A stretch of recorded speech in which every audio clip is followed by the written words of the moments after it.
Welcome to Garden Wise Adventures. My name is Malie, and today we are back in my grow room after a long time. Now, I'm going to make a couple of videos today. The first one is going to be just an introduction to my grow room, and for those who've watched my videos in the past, I'm going to show you kind of the process we've gone through the last year and several months that I had been out of my grow room and let it completely all die. Now it's back and going again, and we'll talk a little bit about why we let that happen, talk about priorities, and just show you what's going on. Now the next video that I'm going to do is I'm going to show you how to pot up seedlings. I have a lot of seedlings that need to be potted up. Most of them are flowers. So let's get on with the first video, which is my grow room, and talk a little bit about how I grow indoors and why I grow indoors. So this is my grow room as it is now.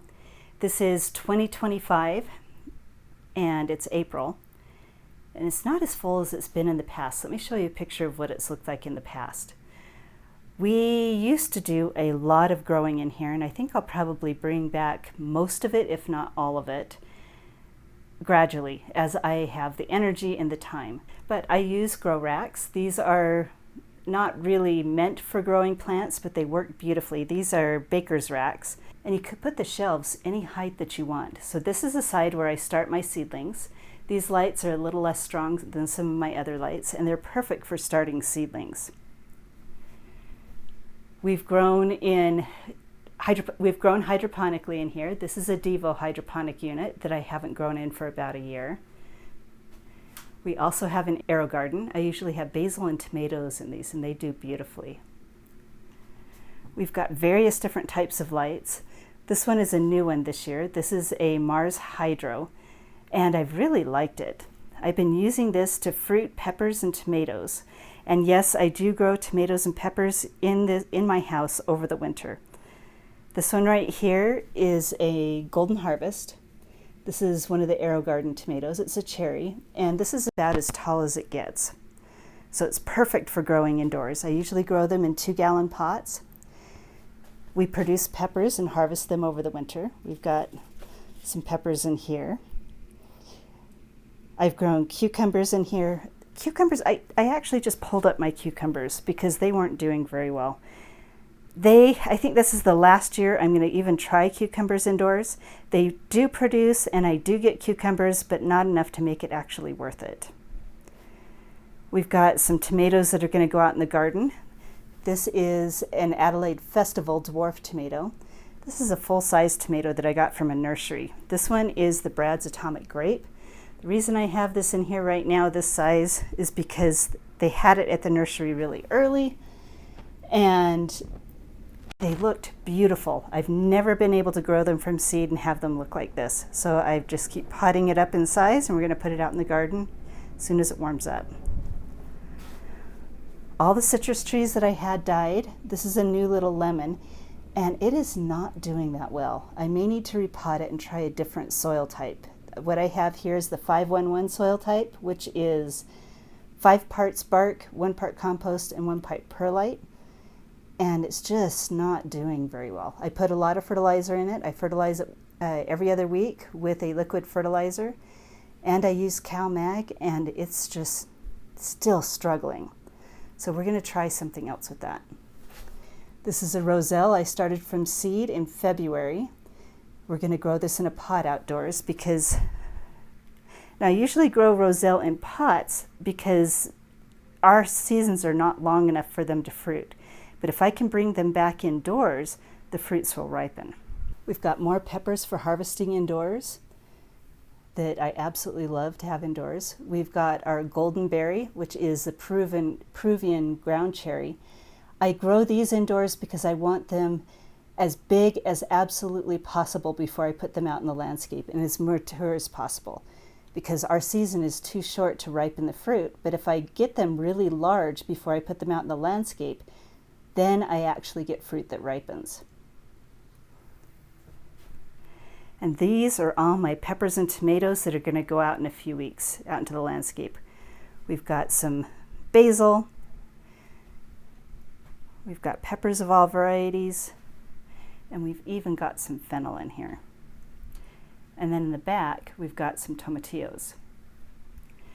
Now these are the interesting things that I have in my grow room. These are succulents that I had from before, and I'll show you a picture of what my succulent shelf looked like previously.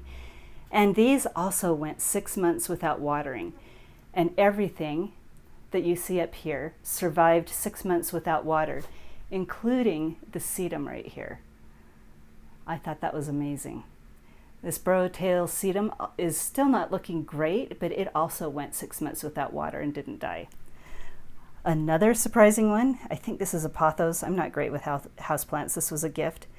The entire plant died except for one little tip. I cut off the tip, and I'll show you what it looked like. I rooted it in water just to see if it would grow, and this is what it has done so far. Now, one of the reasons I let everything die in my greenhouse is I had an extreme issue with bugs. I just couldn't deal with them anymore. We have a ton of gnats, as you can see. These are the fungus gnats.